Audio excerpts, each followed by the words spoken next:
Ladies and gentlemen, welcome to Marymount Preparatory School of Quezon City Online Moving Up Ceremony Academic Year 2020-2021.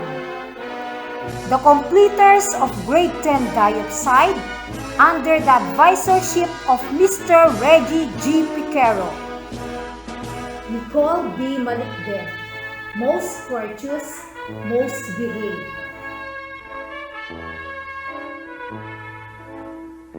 Nico M. Miranda, most active, most cooperative, most courteous, most obedient.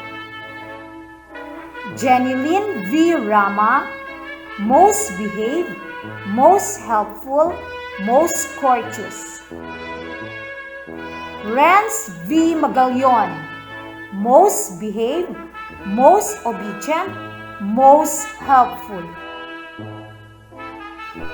With honors, Jumerian Set C. Alfeche, most helpful, most cooperative, most active, best in English. With honors, Jasper D. Ferrer, most behaved, most obedient, most courteous.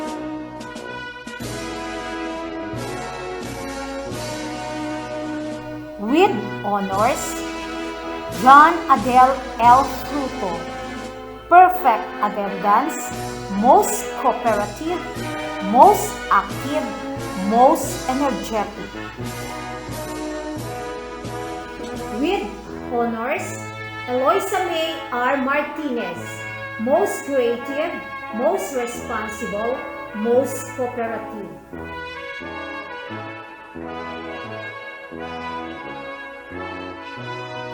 With honors, Kim Angela D. Santa Maria, perfect attendance, most creative, most helpful, most courteous, most energetic.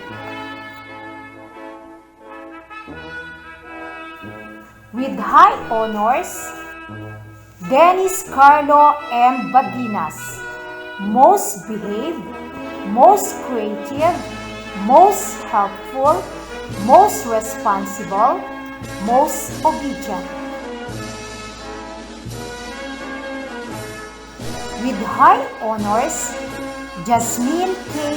O. Mendoza, most responsible, most obedient, most courteous, most cooperative.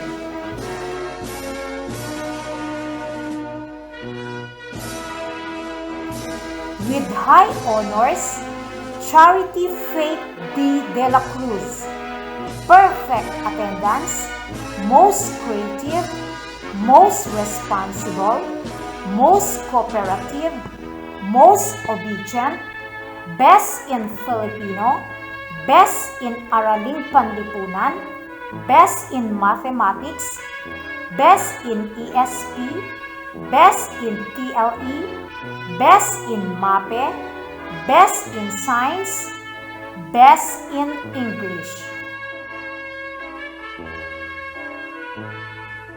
Let us hear the words of gratitude coming from Charity Faith D. De La Cruz with high honors, Grade 10 completer, Batch 2021. To our beloved school president, Mr. Roger C. Rinchen Sr., our school principal, Mrs. Nancy R. Rinchen, our school registrar, Mrs. Suyin Ann R. Bagasol, faculty and staff, parents, friends, my fellow completers, and to our online viewers, a pleasant morning to all of you. It has been a year since the COVID-19 conquered the world and a lot of disheartening things happened. Everyone was gravely affected. Death cases were rapidly increasing, face-to-face classes were prohibited, livelihoods were closed, and communities were locked. This has been a season of terrible losses. People have lost their lives and families are grieving. Others have lost their jobs and worried about their future. As a grade 9 student at that time, I am pretty sure that this was not how I envisioned our last year of high school to be. But this was definitely an experience and a memory we will never forget. We've pushed, strived, hustled, and adapted, even though the experience was masked and distanced, tracked and tested. Everyone is battling anxiety and tried to keep moving forward, especially for the teachers who are helping us secure our futures by inspiring us to learn and discover new amazing things. Goodbye and good riddance. But also, look at what we've done. As uncertainty swirled around us, we stayed focused. We have adapted our learning. We have finished our tasks. We have passed the tests. We supported one another. We have done it all in defiance of all the responsibilities we are all shouldering. We have gutted and gritted it out even when the end seemed out of reach. I've witnessed a lot of burnout in our school, inside and outside of the class, just because of how this environment has exhausted many people. But the difficulties of learning during the pandemic have had another effect. We've been through a lot in just graduating high school. In general, this year is rewarding. We might not know what the future holds, but together we can face tomorrow because we know who holds the future. We know him by heart. Undeterred by the unpredictable and exceptional year we all had, we can all proudly say that we have finally made it. After 4 years of high school, the seeds of our determination have borne fruit. Today, let us sit back, enjoy, and celebrate the culmination of all our efforts. Because if there's one thing that I have learned from this pandemic, is to love. Considering the world, our world today, it needs more compassion. Allow me to explicate as I ascertained the real purpose of our lives. As I've mentioned earlier, our world needs more compassion. It helps us to see the world through a humane, affectionate, and sensible lens.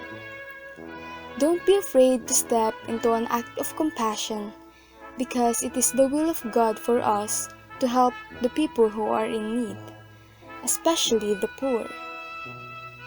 Therefore, my fellow completers, I encourage you to live your life meaningfully and love compassionately.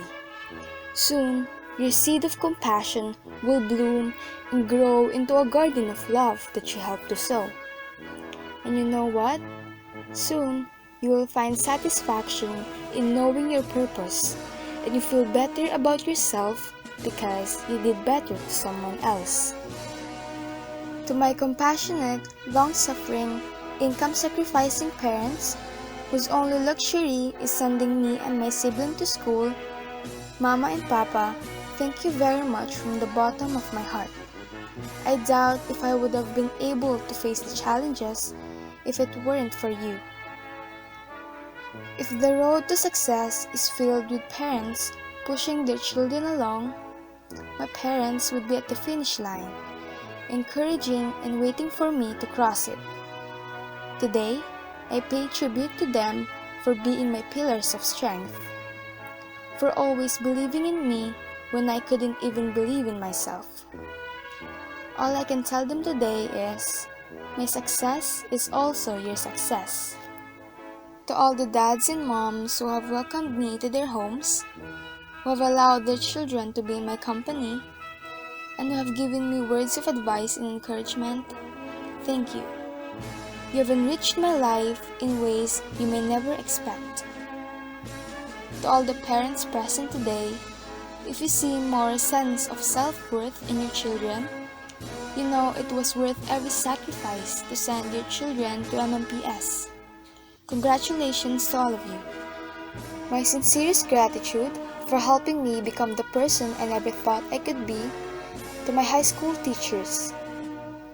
We just don't become competent individuals without a lot of different investment from a lot of people in the school community.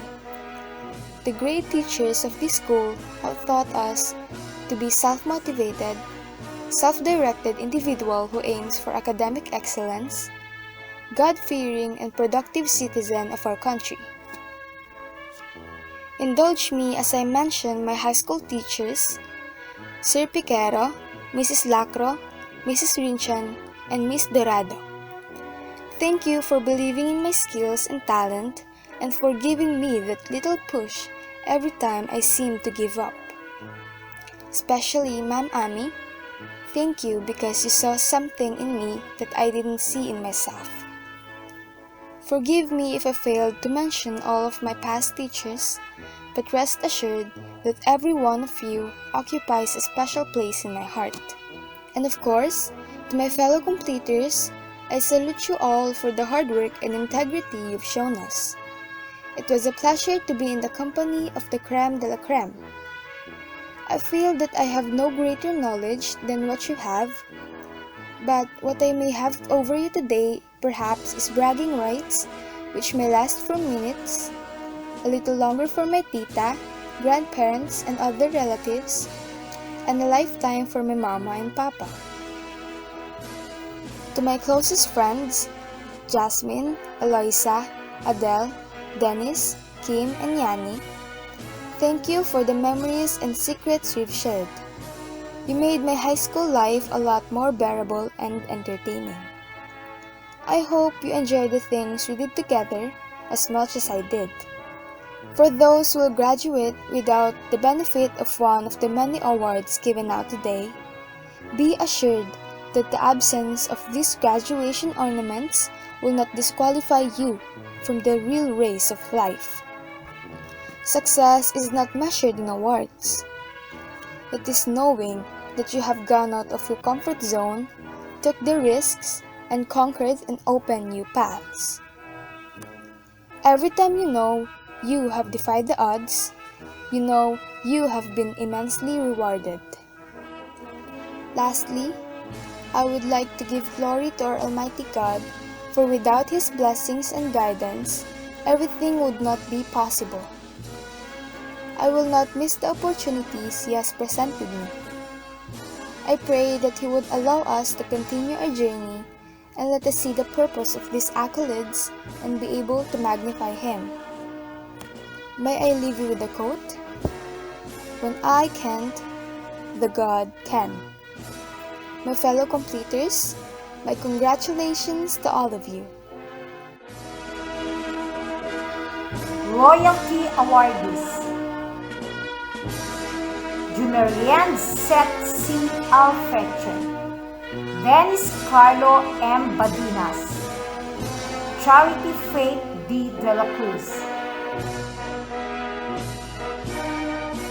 Congratulations, grade 10 completers of school year 2020 to 2021.